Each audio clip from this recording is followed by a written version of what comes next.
remove a minha pedra, me chama pelo nome, muda a minha história, ressuscita os meus sonhos, transforma a minha vida, me faz um milagre, me toca nessa hora, me chama para fora e ressuscita-me.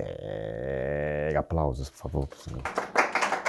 Obrigado, Corte. É o seguinte, gente, eu vim falar sobre um detalhe que é o começo dessa música, que é a famosa pedra. A pedra lá da história do bendito Lázaro. Você lembra dessa história, gente? Deixa eu lembrar você dessa história, que é muito legal. Tu lembra dessa história? Tu lembra dessa história de Lázaro? Tu lembra, Lucas, Davi? Gente, é assim, Jesus era um amigo do cara e da família dele todinha lá, né? Era Marta, Maria e Lázaro, que moravam numa aldeia chamada Betânia, pertinho de Jerusalém. Aí Lázaro ficou doente lá. Só que assim, não é que ele ficou doente da noite pro dia. Creio eu pensei assim, cá com meus botões, imagina. Que Lázaro ficou doente é como eu e você, porque todo mundo de médico e doido, todo mundo tem um pouco, né? Quando você fica ruim, eu lembro quando eu fiquei ruim da garganta esses dias atrás, eu comecei a tomar chá de cebola, mastiguei alho, fiz um monte de coisa que disse que ajudava na garganta. E você começa a inventar remédios e soluções, né, pra tua enfermidade. Aí, acho que foi igualzinho um Lázaro, sabe? Ele começou a ficar doente, aí, fulano, o que tu faz quando sente isso? Ah, vou fazer pro Lázaro. Ciclano, acho que foram inventando tanta coisa pra tentar ajudar o Lázaro e nada funcionava, né? Ele foi começando a ficar doente. Quando as irmãs perceberam que estava assim mesmo, assim, no estado crítico, ruinzão, mandaram lá avisar Jesus, né? Aí o garoto do recado foi avisar Jesus. Jesus, olha, o teu amigo, ele tá malzão lá.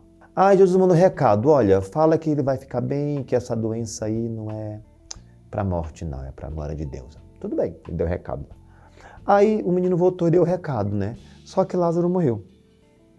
Não sei se Lázaro morreu. Quando Lázaro morreu, aí fizeram toda a história do velório. E assim, geralmente a cultura judaica daquela época, o velório, ele durava dias. Não era assim, morreu, enterrou, sabe? Ficava assim, dias as pessoas sendo veladas. Eles pagavam as pranteadoras, que eram as mulheres que eram pagas para ficar chorando, enquanto o corpo estava lá sendo velado. Então assim, a pessoa, né, tinha um tempinho.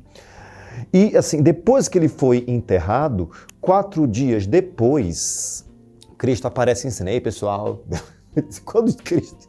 Máximo, Cristo chega 4 dias depois dele enterrado, tá? Não foi nem ele velado, ele enterrado. Quando ele chega lá, a irmã dele, que é Marta, corre e fala, Jesus, se tu não estivesse aqui, isso não teria acontecido se eu estivesse aqui. Em outras palavras, quem tem um amigo desse não precisa de ninguém. Ela foi meio assim discreta, né? Jesus olhou e falou, ô Marta, ele tá só dormindo, ele vai ressuscitar. Não, eu sei que no grande dia ele vai. Ninguém deu ouvido para Jesus. Sabe que Jesus foi lá no lugar dele. Aí foi todo um cenário, Jesus chegou e chorou, porque ele viu o pessoal todo muito incrédulo na coisa lá. E foi todo um cenário da coisa. Aí ele olhou tudo e fez uma oração. Ele falou, Deus, olha, Pai, eu sei que tu sempre me ouve, mas eu tô falando assim que é para que eles entendam que foi tu que me enviou. Jesus aproveitou a situação para que, tipo assim, as pessoas entenderam, era todo mundo, era uma divisão de opiniões, né? Quem era Cristo? Ele era o Messias? Não era? Era filho de Deus? Não era? Porque era muita gente contra ele, era uma perseguição muito grande. Então ele aproveitou a situação para tipo, as pessoas terem uma confirmação e acabar de vez com essa dúvida, né? Falou, pai, eu sei que você sempre me ouve, só que eu estou falando assim, que é para que eles entendam que foi o senhor que me mandou aqui. Esse é um avião passando, gente. É uma encomenda de Lázaro. Aí ele fez oração lá e depois que ele fez oração, ele deu um grito pessoal. Falou assim, pessoal, vocês, remove a pedra. Aí as pessoas assim, mas remover a pedra, ele já está aqui há 4 dias, já cheira mal.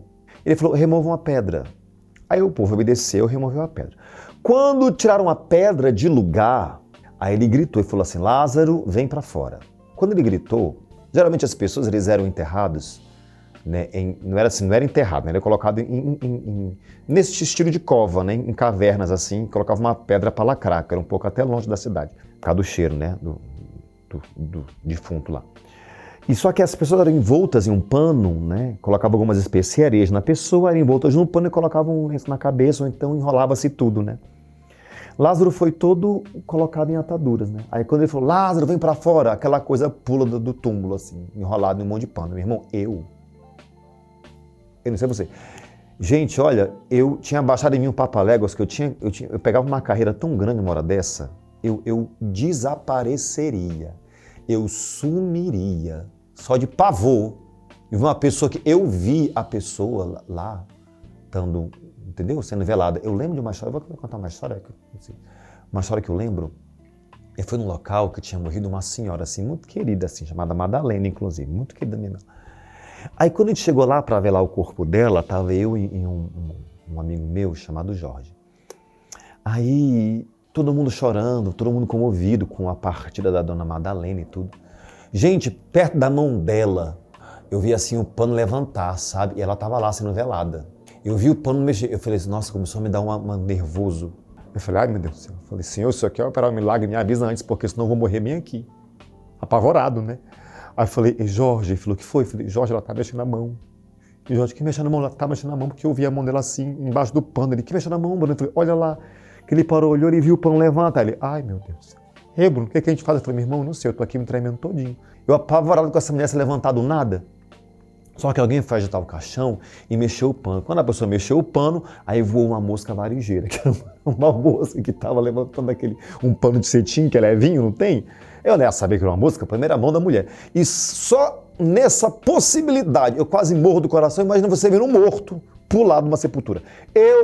Eu já estava a uns 20 km de distância correndo, nem de carro, a pé mesmo. Eu sei que Lázaro saiu, aí Jesus falou assim, desatalho. Eu quero chamar a tua atenção para duas coisas essenciais, que são duas coisas que a gente tem que levar para a vida. Eu olho pessoas hoje se apegando à fé como se a fé fosse utilizada de uma forma a deixá-las inertes e imóveis. É como se eu vou usar a minha fé para ela fazer algo, eu vou usar a minha fé para que ela produza algo, entendeu? E assim, não sou eu que tenho que fazer mais e nem eu que tenho que produzir mais. E é aquilo que eu me apego, que é a minha fé, que vai fazer a coisa cair do céu, que vai fazer a oportunidade surgir, a porta de emprego abrir e tudo acontecer. E gente, não é assim. Sinto muito, não é. Porque se você perceber, Jesus chega e ele traz à existência a vida de uma pessoa que estava enterrada há 4 dias já. Para alguém que ressuscita um morto, isso é um poder tremendo. O que é tirar uma pedra do lugar?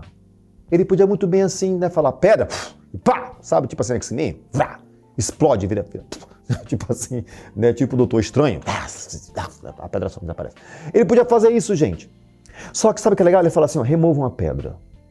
Tipo assim, adoado, cada qual no seu quadrado. Faz o que vocês têm que fazer para que eu possa entrar em cena e fazer o que eu posso fazer. E percebe que ele não faz nada antes das pessoas fazerem alguma coisa, porque essa é a ordem das coisas. A gente quer que a coisa aconteça para então eu acordar. Quando eu ganhar, eu desperto. Quando acontecer, eu invisto. Quando não sei o que, eu encaro. Quando alguém ligar, eu vou e não sei o que. Quando isso, eu pego a oportunidade. Se alguém me chamar, Não é assim, gente. Não é assim. O próprio Cristo ensina e falou assim, olha, movam a pedra e depois o que tem que acontecer, acontece. Em outras palavras, primeiro você faz aquilo que cabe a você fazer, depois eu entro e faço aquilo que só eu posso fazer. Você entende? Nunca vai acontecer o contrário. Não vem com a história de chegar assim e falar, Deus, se o Senhor fizer tal coisa, eu faço assim. Não acontece. Se o Senhor operar assim, não acontece. Se o Senhor mover assim, também não acontece. E as pessoas jogam para Deus responsabilidades que são delas. Eu acho o máximo isso assim. Muito engraçado. Seria muito fácil a vida, né? Eu jogar para Deus responsabilidades que são minhas. O que é para você fazer, faça. Porque enquanto o que você tem que fazer não for feito, ele não faz nada do que ele pode fazer. Você entende? Mova a pedra, que as coisas acontecem. Faz aquilo que você tem que fazer, que as coisas acontecem. Então não fique esperando o empreguinho cair do céu, não fique esperando as coisinhas caírem do céu, o dinheiro que vai cair do céu para eu poder investir no sei em que e aplicar no sei em que. Meu irmão, faça que o restante que tem que acontecer, então começa a acontecer. E eu falei que são 2 lições, né? A primeira é essa, Deus nunca vai fazer o que é para você fazer. Você não tem como ressuscitar um morto, mas você tem como mover uma pedra, então mova a pedra, que o resto é ele que faz. Então, estão entendido? Não fica orando, sabe, para Deus, assim, né, dessa coisa meio que fanática de para Deus fazer as coisas. que é você que tem que fazer. Isso não vai acontecer. Você faz o que é para você fazer, que ele faz o que ele pode fazer. Estamos entendidos? Combinados? É assim que funciona. E a segunda coisa, que também é uma baita de uma lição para a gente, depois que o pessoal faz o que cabe a eles fazerem, Cristo entra em cena, ele vira e fala, agora vão e desatem ele. Ele mostra pra gente que nem tudo a gente consegue fazer sozinho. Então, essa história de que não gosto de pessoas, não quero contatos, não socializo, não converso, não quero ninguém, porque não preciso de ninguém, porque não tenho necessidade de ninguém. Isso é pura bobagem e perda de tempo, porque existem coisas que você não pode, não tem como fazer sozinho, porque uma coisa é verdade, sozinho você chega onde tem que chegar. A questão é que acompanhado você chega mais rápido e consegue ir mais longe. Essa é a questão da vida da gente. Aí a gente acaba aderindo a uma situação que é do nosso cérebro. O nosso cérebro, ele não trabalha com especificidades.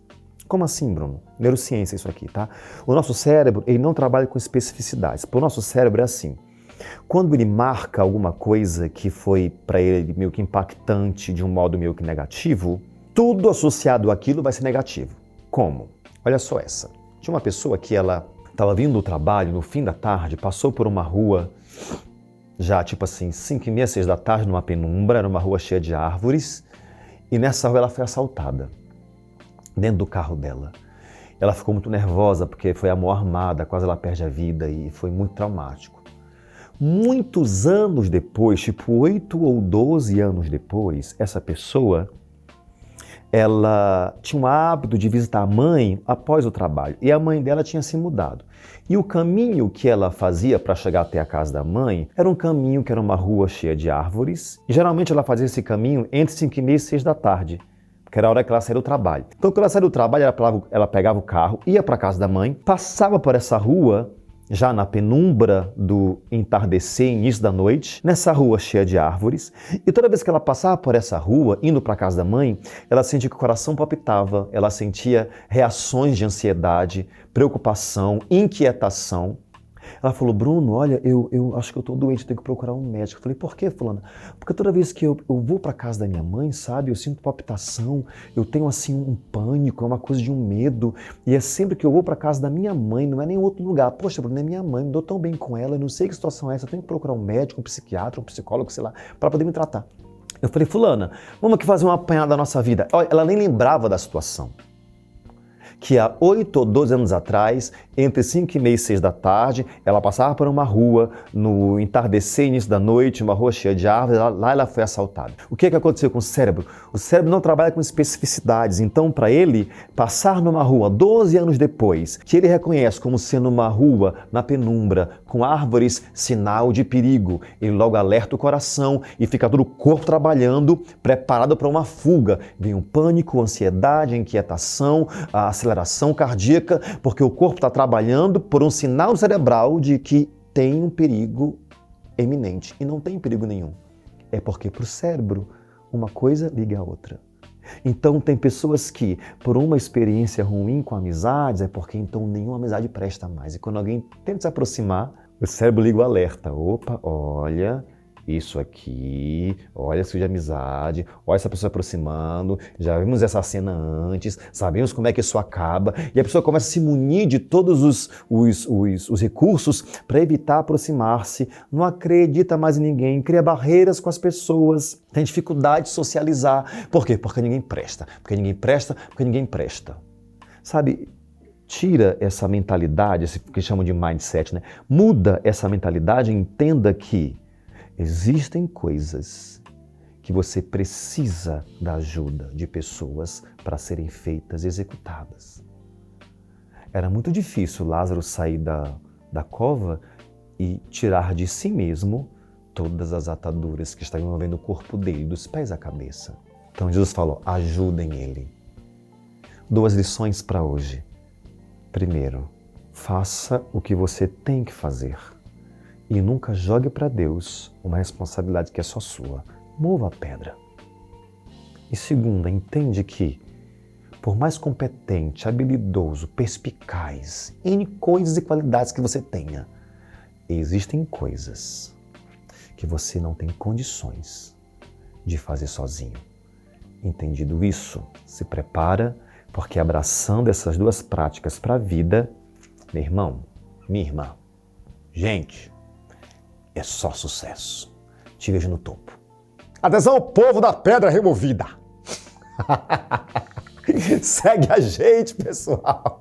Clica no sininho, faz sua inscrição, espalha para todo mundo e acompanha a gente porque tem coisa boa vindo por aí. Muito obrigado de nada e até mais.